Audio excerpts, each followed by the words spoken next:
করছি যাচাই বাছাই আজকে আমাদের মনোনয়ন বৈধ ঘোষণা করেছে সম্মানিত রিটার্নিং অফিসার ডিসি মহোদয়।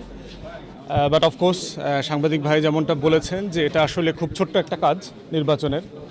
আমি বারবার বলেছি যে এই প্রসেসগুলো আসলে গত শতাব্দীর, এই অনলাইনের জমানাতে এসে গত 200 বছর আগের মতো উঠান বৈঠক করে প্রার্থীদের এই কাগজ দেখা সেটা দেখা যাচাই বাছাই করা, এটা আসলে খুব বান্দাদের আমলের এবং এগুলো পরিবর্তন হওয়া দরকার আর কি। অপ্রয়োজনীয় একটা কাজ যেটার জন্য আসলে আমাদের সময় নষ্ট করতে হয়েছে প্রচুর। এবং কি পরিমাণ লোক, প্রার্থীরা তো সবাই মোটামুটি ব্যস্ত, যার যার পেশায় আছেন, এলাকাতে আছেন। তো আমরা নির্বাচন কমিশনকে এর আগে অনুরোধ করেছি, ডিসি মহোদয়কেও বলেছি যে এই বান্দাদের আমলের পদ্ধতিগুলো পরিবর্তন করা দরকার। এই কাজগুলো পুরোটা অনলাইনে করে ফেলা যেত। প্রত্যেকটা ডিপার্টমেন্টকে যদি আপনি ধরেন পুলিশের কাছে আমার ফাইলটা পাঠিয়ে দিতেন, আমাকে ট্যাক্স ডিপার্টমেন্টের কাছে আমার ফাইলটা পাঠিয়ে দিতেন, বিদ্যুৎ বিলের কাছে আমার কাছে ফাইলটা পাঠিয়ে দিলে তারা চেক করে কিন্তু ইমেইলে অথবা সিস্টেমে এই রিপোর্টটা দিয়ে দিতে পারতো।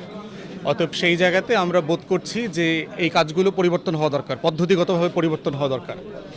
দ্বিতীয়ত হচ্ছে নির্বাচনের সবচেয়ে বড় চ্যালেঞ্জের জায়গা হচ্ছে আচরণবিধি আমরা মানা, যারা মানছে না তাদের ব্যাপারে আইন প্রয়োগ করা এবং আইন শৃঙ্খলা রক্ষা করা।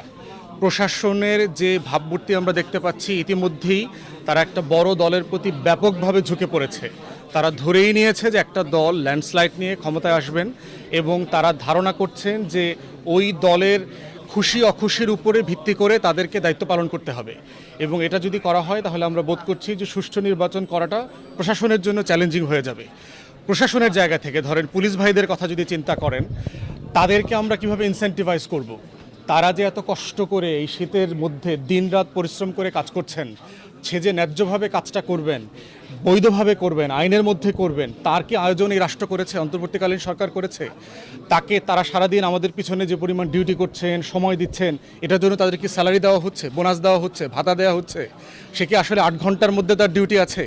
একজন পুলিশ সদস্য যদি 12 ঘন্টা, 16 ঘন্টা, 18 ঘন্টা কাজ করেন, আর তাকে যদি আমরা আশা করি সে ন্যায্যভাবে কাজ করবে, ইনসাফের সাথে কাজ করবে, এইটা কাম্য হতে পারে না।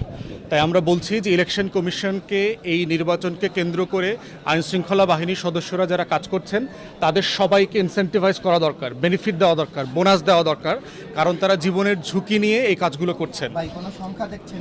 আর এর বাইরের কথা হচ্ছে সেটা হচ্ছে যে এই আইনশৃঙ্খলা বাহিনী এবং প্রশাসন ন্যায্যভাবে কাজ করলে আগামী নির্বাচিত সরকারের সময় কোনো প্রতিহিংসার শিকার হবেন না, সেটা ওনারা বুঝতে চায়। আমি সব জায়গায় প্রশাসনে দেখতে পাচ্ছি যে সকল পর্যায়ে তারা জানতে চায় আমরা যদি ঠিকঠাক মতো একটা নির্বাচন উঠাই, এই কারণে আমরা নির্বাচিত সরকারের আমলে কোনো ঝুঁকির মধ্যে পড়বো কিনা, আমরা ডাম্প হব কিনা, আমাদের পদবি, পদোন্নতি, প্রমোশন, ট্রান্সফার এগুলো ক্ষতিগ্রস্ত হবে কিনা, এগুলোকে অ্যাড্রেস করা দরকার।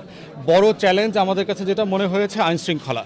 আপনার নির্বাচনকালীন প্রচার শুরু হওয়ার পরে যেটা হবে, আমরা ইতিমধ্যে এটা দেখতে পাচ্ছি বিভিন্ন জায়গাতে যে অস্ত্র আসতেছে, শুনতেছি নিষিদ্ধ গ্রুপের লোকজন এলাকাতে চলাফেরা করছে, সাবেক আমলের যারা গুন্ডা সন্ত্রাসী ছিল তাদেরকে পরিকল্পিতভাবে জামিন করানো হচ্ছে, বিভিন্ন জায়গায় বোম বানানো, রামদা বানানোর অর্ডার করা হচ্ছে।